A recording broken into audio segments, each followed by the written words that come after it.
सबको एक notional increment का फायदा। जी हाँ, 8CPC OROP 4 के लिहाज से भी हमारे लिए फायदेमंद रहने वाला है। 8वें पे कमीशन के साथ साथ हमारे और क्या अलाउंसेस या और क्या मुद्दे हैं जो सुलझ सकते हैं, जिनमें बढ़ोतरी हो सकती है। तो 8वां पे कमीशन में कम से कम 2 लाख करोड़ से ऊपर का बजट लगने वाला है दोस्तों।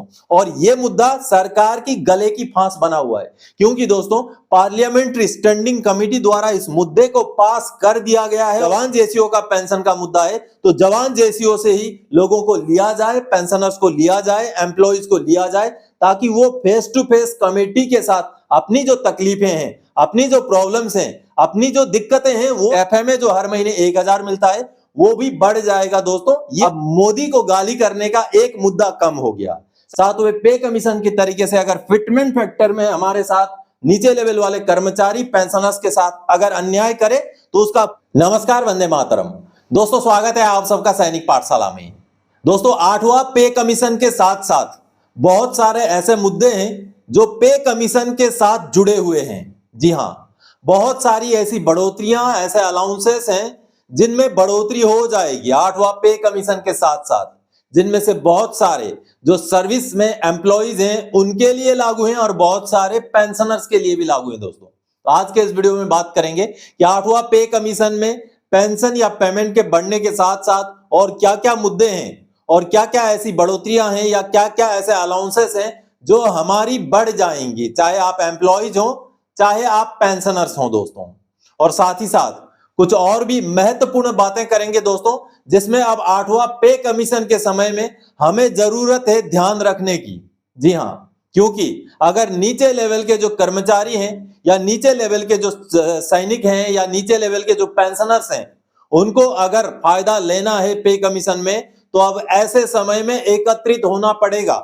और जो पे कमीशन में जो बातचीत करने का सिलसिला रहेगा कमेटी के साथ, अभी जो मीटिंग्स होंगी उसमें नीचे वाले जो पेंशनर्स हैं या नीचे वाले जो एम्प्लॉइज हैं उनका जो पक्ष है वो रखने के लिए भी हमें तैयार रहना पड़ेगा दोस्तों आप सब ने देखा था 7वें पे कमीशन में फिटमेंट फैक्टर अलग अलग दे दिया गया था। जो नीचे लेवल के कर्मचारी हैं उसको 2.57 और ऊपर लेवल के कर्मचारियों को 2.67, 2.76 से लेकर 2.81 तक का भी फॉर्मूला दिया गया था।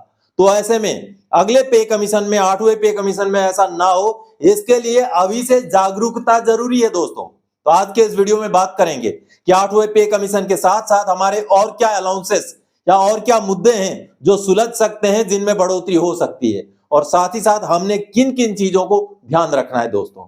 तो इन्हीं विषयों को लेकर के आज के इस वीडियो में आगे बढ़ेंगे दोस्तों।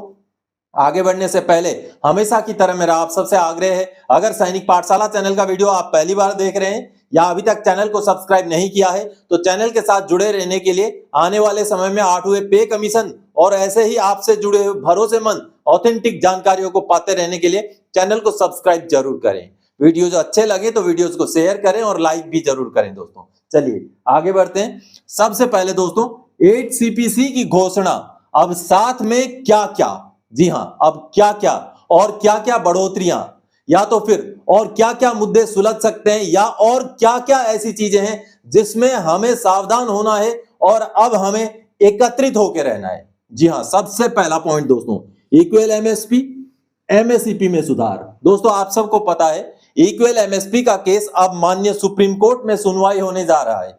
तो ऐसे में क्या 8वें पे कमीशन में इक्वल एमएसपी को सरकार तवज्जो दे सकती है या 8वां पे कमीशन में ही इस एमएसपी वाले प्रॉब्लम को सॉल्यूशन कर सकती है? यह एक अच्छा मौका हो सकता है दोस्तों, क्योंकि अगर माननीय सुप्रीम कोर्ट से जवानों के फेवर में अगर फैसला आ जाए खुदा ना खास्ता, तो सरकार के ऊपर आर्थिक बहुत बड़ा एक बोझ पड़ेगा। तो ऐसे में 8वें पे कमीशन में ही इस मुद्दे को सुलझा करके जब 8वां पे कमीशन लागू हो जाएगा तो कोई ऐसा फॉर्मूला निकल जाए जिससे कि इक्वल एमएसपी का भी सॉल्यूशन हो जाए और साथ ही साथ जवान भी खुश हो जाए। तो क्या ऐसा सॉल्यूशन हो सकता है? बिल्कुल हो सकता है 8वां पे कमीशन में दोस्तों। आपका क्या कहना है कमेंट जरूर कीजिएगा, और मेरे ख्याल से ऐसा हो सकता है। और साथ ही साथ जो एमएसईपी है दोस्तों, मॉडिफाइड एस्यूर्ड कैरियर प्रोग्रेशन स्कीम, जो 2006 से पहले के पेंशनर्स को नहीं मिलता है, क्या इसको पे कमीशन के जरिए पुराने पेंशनर्स को भी इसका फायदा दिया जा सकता है? बिल्कुल दिया जा सकता है, क्योंकि पे कमीशन में पेंशनर के लिए जो फिटमेंट दिया जाएगा या पेंशन बढ़ोतरी के जो प्रावधान रखे जाएंगे, वहां ये जो एमएससीपी का मुद्दा है उसको इंक्लूड किया जा सकता है 2006 से पुराने पेंशनर्स को फायदा देने के लिए, क्योंकि ओआरओपी में एमएससीपी की वजह से पुराने पेंशनर्स को घाटा हो रहा है। दोस्तों ये मेरा मानना है, ये हो सकता है, लेकिन इसकी मांग हमें समय से कमेटी के सामने रखनी पड़ेगी, जिसके लिए आप सबको रहना है तैयार। अभी आगे मैं बताता जाऊंगा कि कैसे हमने मांगों को भेजना है, कैसे हमने कमेटी के सामने अपनी मांगों को पहुंचाना है। दोस्तों चलिए अगला पॉइंट, एडिशनल पेंशन 65, 70, 75 में 5, 10 और 15%। दोस्तों ये मुद्दा भी बेहद महत्वपूर्ण है और ये मुद्दा सरकार की गले की फांस बना हुआ है, क्योंकि दोस्तों पार्लियामेंट्री स्टैंडिंग कमेटी द्वारा इस मुद्दे को पास कर दिया गया है और इसको वित्त मंत्रालय को भेज दिया गया है। सरकार बेशक एक बार इसको मना कर चुकी है, लेकिन ज्यादा देर तक इस मुद्दे को सरकार नहीं रोक सकती, क्योंकि पार्लियामेंट्री स्टैंडिंग कमेटी द्वारा पास किया गया यह मुद्दा है। तो ऐसे में 8वें पे कमीशन में इस मुद्दे के ऊपर भी कुछ ना कुछ बड़ा डिसीजन सरकार ले सकती है। दोस्तों ऐसा मेरा मानना है। चलिए अगला पॉइंट दोस्तों, एफएमए में बढ़ोतरी तय। जी हाँ, ये तय है, क्योंकि पिछली बार जब जेसीएम के साथ मीटिंग हुई थी तो एफएमए को बढ़ोतरी करने के मुद्दे पर, 3,000 रुपए करने के मुद्दे पर सरकार ने यह जवाब दिया था कि क्योंकि एफएमए पे कमीशन द्वारा लगाया गया एक अलाउंस है, तो जैसे पे कमीशन आएगा तभी इसकी बढ़ोतरी होगी। तो एफएमए जो हर महीने 1,000 मिलता है वो भी बढ़ जाएगा। दोस्तों ये लगभग तय मान लीजिए आप 8वां पे कमीशन के साथ साथ।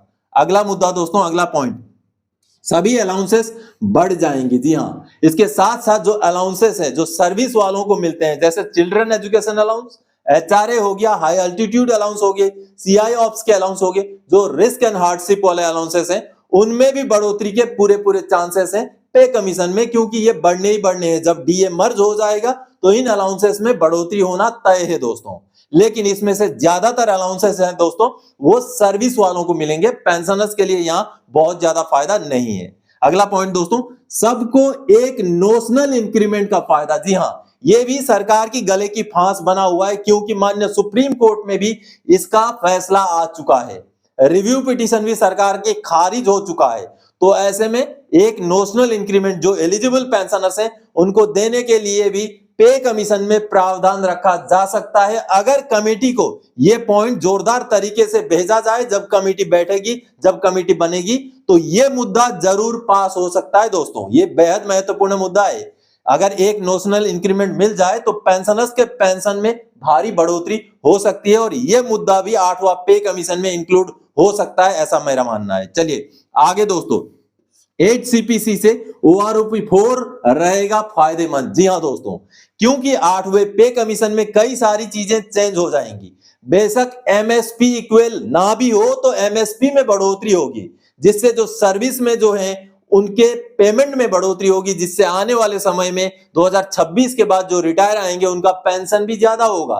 तो ऐसे में जब 2029 में ओआरओपी 4 आएगा, वैसे में ओआरओपी 4 में ये 8वें पे कमीशन की वजह से फायदेमंद रहेगा हमारे लिए। इसलिए दोस्तों 8सीपीसी ओआरओपी 4 के लिहाज से भी हमारे लिए फायदेमंद रहने वाला है।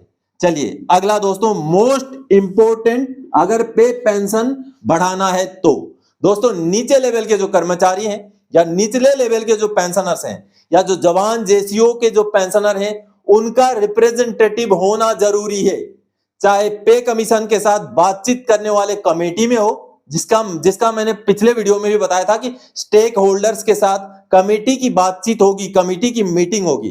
कमेटी अपना रिकमेंडेशन सबमिट करने से पहले बहुत सारी संस्थाओं के साथ बातचीत करेगी, बहुत सारे संस्थाओं से उनके जो है पॉइंट लेगी, उनके जो है जस्टिफाइड जो पॉइंट होते हैं उनको इंक्लूड करेगी, उसके ऊपर विचार विमर्श करेगी और अपने रिकमेंडेशन में इंक्लूड करेगी। तो ऐसे में दोस्तों जो जवान जेसीओ हैं या नीचे लेवल के जो कर्मचारी या पेंशनर्स हैं, उनका पक्ष रखने के लिए भी नीचे लेवल से ही लोगों को लिया जाए। जी हां, कमेटी के साथ बात करने के लिए अगर जवान जेसीओ का पेंशन का मुद्दा है तो जवान जेसीओ से ही लोगों को लिया जाए, पेंशनर्स को लिया जाए, एम्प्लॉइज को लिया जाए, ताकि वो फेस टू फेस कमेटी के साथ अपनी जो तकलीफें हैं, अपनी जो प्रॉब्लम्स हैं, अपनी जो दिक्कतें हैं वो सामने रख सके। तो ये एक बेहद ही महत्वपूर्ण मुद्दा है दोस्तों कि जो बातचीत करने वाले जो कमेटी होगी, जो मेन पे कमीशन वाली कमेटी के साथ बातचीत करने वाले जो लोग होंगे, उनमें जवानों का भी जो है भागीदारी हो।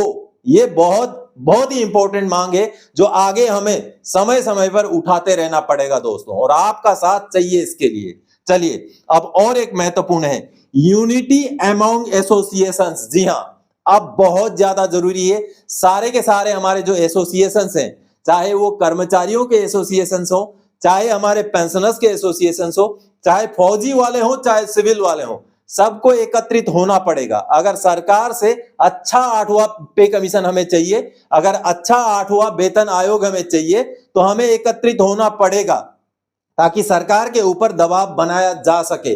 पिछली बार आपने देखा था 7वें पे कमीशन में दोस्तों फिटमेंट फैक्टर जो थे वो अलग अलग कर दिए गए थे।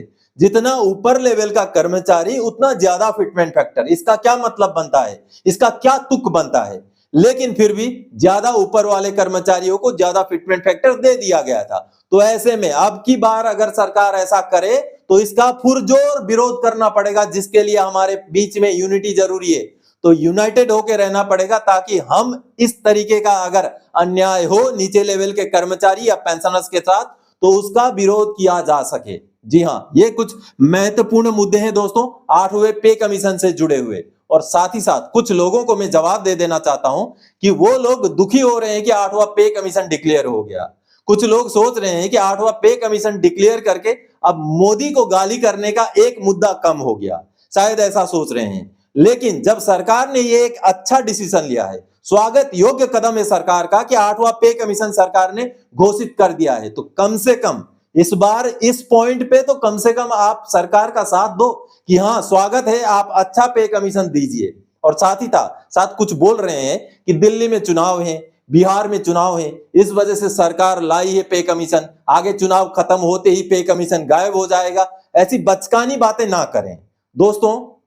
मान लीजिए 7वें पे कमीशन के आंकड़े की अगर मैं बात करूं तो 1.03 लाख करोड़ रुपए, 1 लाख करोड़ रुपए से भी ज्यादा का बजट बताया जाता है 7वें पे कमीशन में लगा था। तो 8वां पे कमीशन में कम से कम 2 लाख करोड़ से ऊपर का बजट लगने वाला है दोस्तों। तो इतना मोटा बजट वाला कोई स्कीम सरकार लागू करे और उसका फायदा सरकार चुनावों में ना उठाए, उठाने दो उनको फायदा। हमें मतलब है अच्छा पे कमीशन से, हमें मतलब है हमारा पेमेंट और पेंशन की बढ़ोतरी से। और अगर सरकार हमारा पेंशन और पेमेंट की बढ़ोतरी सही तरीके से ना करे, 7वें पे कमीशन की तरीके से अगर फिटमेंट फैक्टर में हमारे साथ नीचे लेवल वाले कर्मचारी पेंशनर्स के साथ अगर अन्याय करे, तो उसका पुरजोर तरीके से विरोध करने के लिए हम सबको तैयार रहना पड़ेगा दोस्तों। तो दोस्तों आज के इस वीडियो में इन्हीं जानकारियों के साथ आया था। आगे और कोई जानकारीदायक आपसे सरोकार रखने वाला विषय लेकर मैं फिर से हाजिर हो जाऊंगा। तब तक के लिए जय हिंद दोस्तों।